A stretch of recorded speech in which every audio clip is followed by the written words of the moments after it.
What's up YouTube? This is Brian from Bull Strength coming at you with another video, and today we're going to be talking all about the bench press.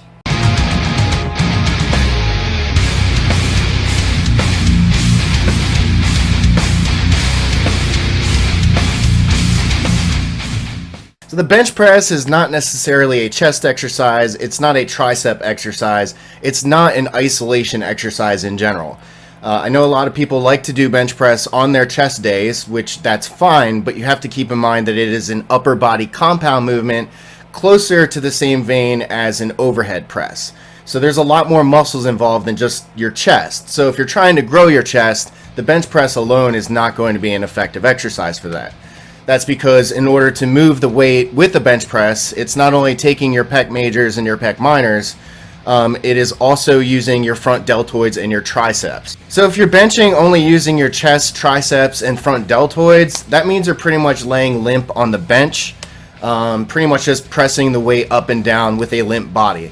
Not only is it more dangerous to have those antagonist muscles not tight, it's also very ineffective. Since the bench press is a compound movement, you want to get as many muscles recruited as possible.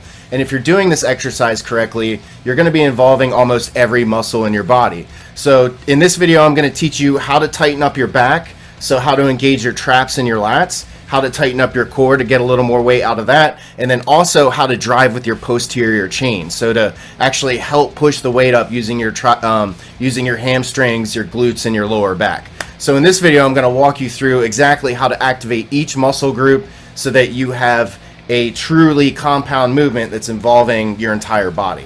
The first step in setting up for the bench press is to find your grip width. So you're going to use the cuts and the knurling, so those smooth parts in between the rougher parts on the bar. You're going to use those smooth parts as a guide to ensure that your hands are at equal distance from each other. Alright, so before we go on with this, let's talk about a few key points with the grip real quick before we continue to talk about the bench press setup. So the first thing is, of course, your grip width, right? So the more narrow your grip width, the more tricep focused the exercise is going to be, whereas the wider that you go, the more that you're going to be targeting those larger muscles in your chest.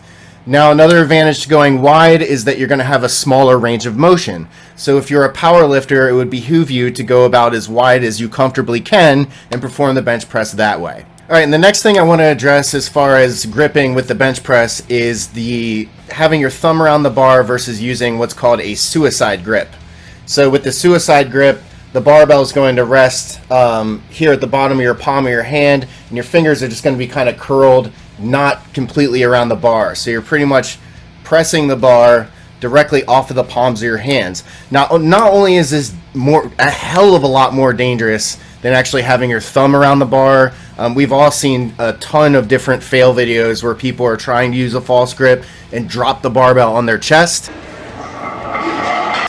So not only is it less safe, but you're activating less muscles in your forearms by taking your thumb out of the equation. So your abductor pollicis brevis, as long as your flexor pollicis brevis, which is basically a muscle that's attached to your thumb, then the other one kind of runs through your carpal tunnel into your forearms, you're going to be using less forearms with a suicide grip.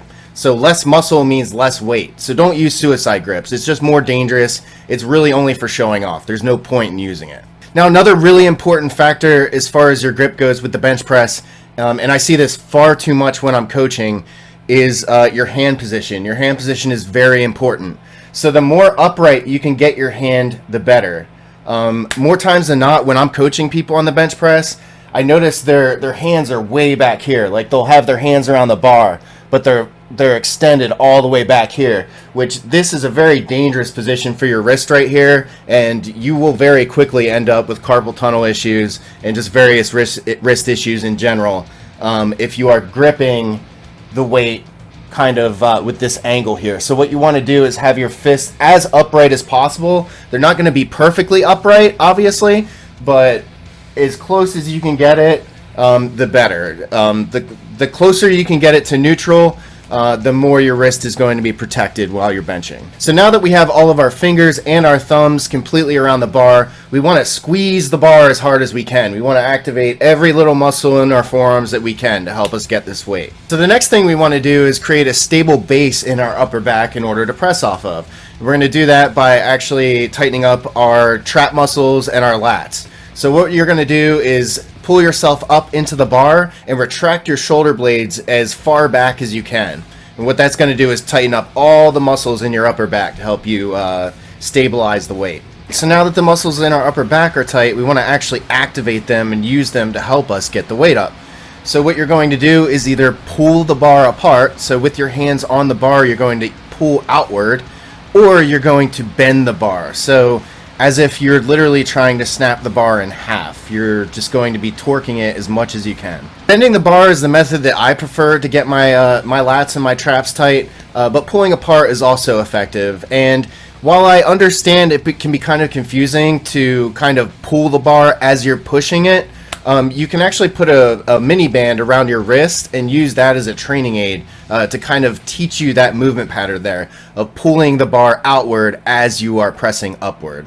All right, and the next step is to brace your core, okay? So that's going to mean flexing your abs and getting them as tight as possible. So if you are familiar with diaphragm breathing and you know how to breathe into your belly, this is where you want to do that. So you want to get that belly full and tighten those ab muscles as much as you can. Just like with the deadlift or the squat, you want the exact same core tightness with this. Now, I'm sure that a lot of you guys have seen people in the gym or at powerlifting meets wear belts while they bench, and this is the reason why. It's to get more intra-abdominal pressure and to basically activate as many core muscles as possible to help get the weight up with the bench. All right, and the next step is to ensure that we have an arch. Now, after you tighten the muscles in your upper back, you should naturally have an arch in your lower back. And if you have a very slight arch, then you are good to go as far as this part of the setup goes. Now, I'm not asking for you to do any kind of contortionism or any kind of exorcist shit like the stuff you would see some powerlifters do where they have a huge arch and they're basically only benching over like a 5-inch range of motion. Basically, you don't want to have an arch that extreme unless, you know, getting more weight is the goal and you are a powerlifter. For the average Joe, though, you don't want to have that much of an arch, though. The more arch you have, the more you could potentially compromise your lower back. So now that we have our arch in place, we want to activate our legs, right? So you want to have a stable ground for your legs to press off of.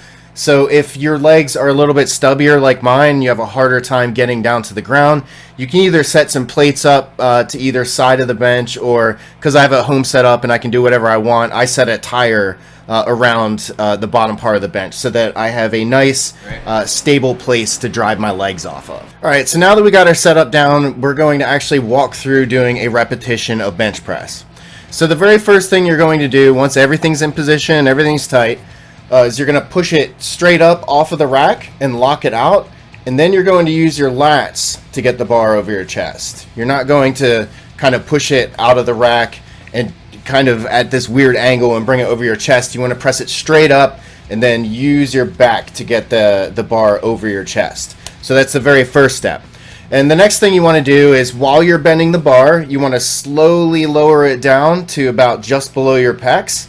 And then you want to press it up to about, for me, it's about where my mouth is. So the bench press, a very common misconception, you should not be pressing it straight up and down off of your chest. It's actually pretty inefficient to bench that way. What you want to do is kind of have that backwards angle so that way you're going to get a lot more muscle activation out of your triceps. All right, so we talked about how to set up for leg drive. Now we're going to actually talk about how to leg drive. So basically all you're going to do is off of that stable platform that your feet are off of, you're going to be pushing your legs down as hard as you can and forcing that tight upper back into the bench. So you're going to be doing that as you rep the weight up. Just remember that all the force from that leg drive should be pushing into your upper back. All right, so the final thing we're going to talk about as far as form goes is your breathing. So like I said during the setup, you're going to tighten up your core by breathing into your belly, doing diaphragm breathing, and getting your core as tight as possible. So you're going to hold that breath during the entire eccentric portion of the lift, and then as you press up, you're going to slowly let it out. Now there's a lot of different opinions on this. This is just my preferred method. I prefer to slowly let the breath out as I'm pressing the weight up, and I feel like that helps me get a few extra pounds. Some coaches will tell you to stay tight the entire time. I'm not going to. I say to slightly exhale on the way up. All right, so let's talk about how to program the bench press. So if you're a gym bro, you're obviously going to do it every Monday, like the rest of them. If you're a power lifter, you want to bench press at least one time per week. You're obviously going to be doing this in a sort of a progressive overload program.